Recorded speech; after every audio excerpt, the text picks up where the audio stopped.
கருப்பு சட்டை, கருப்பு கொடி, கனிமொழி சொல்றாங்க கருப்பு கொடி எதிர்ப்பின் அடையாளம், போராட்டத்தின் அடையாளம். கருப்பு கொடியை நாங்க தூக்கினாலே நாங்க வெற்றி பெற்று தான் நாங்க அதை கீழே வைப்போம் அப்படின்னு. நான் ஒரு சம்பவத்தை நினைவு கூற விரும்புகிறேன்.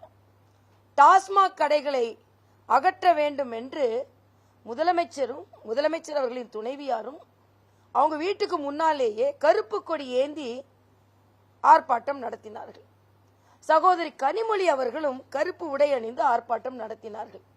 அந்த கருப்பு ஆர்ப்பாட்டத்தின் பதில் என்ன, நிலை என்ன?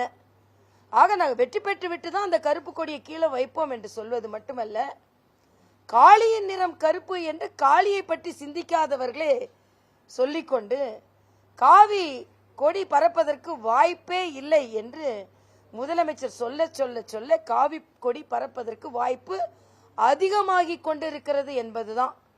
ஏனென்றால் கனிமொழி சொல்றாங்க பெண்களுக்கான வாய்ப்பு என்பது மணிக்கண்ணி, உதவித்தொகை. ஆனா அவங்களுக்காக பாதுகாப்பு எங்கோ போய் கொண்டிருக்கிறது, அவர்களுக்கான அங்கீகாரம் முடக்கப்பட்டு இருக்கிறது.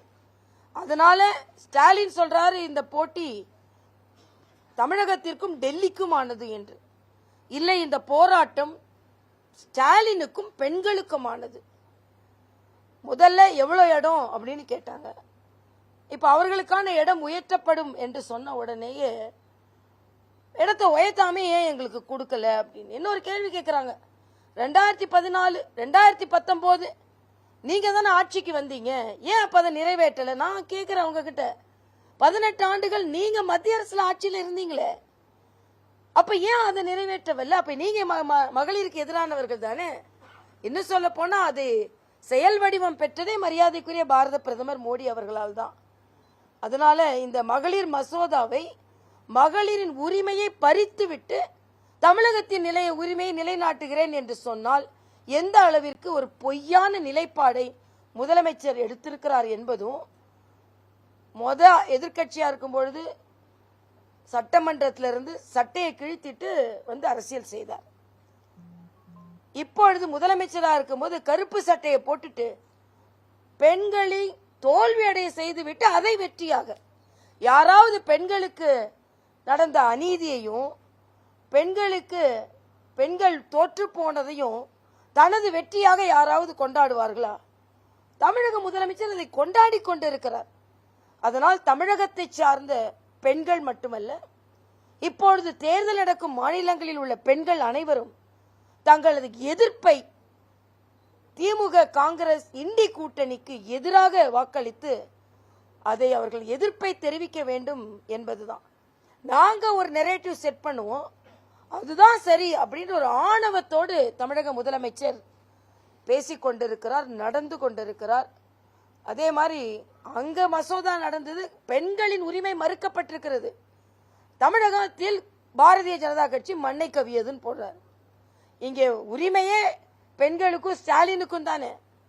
இதுல பாஜக எங்க மண்ணை கவியது? நீங்க தான் பெண்களின் உரிமையை குறைத்திருக்கிறீர்கள் என்பதுதான்.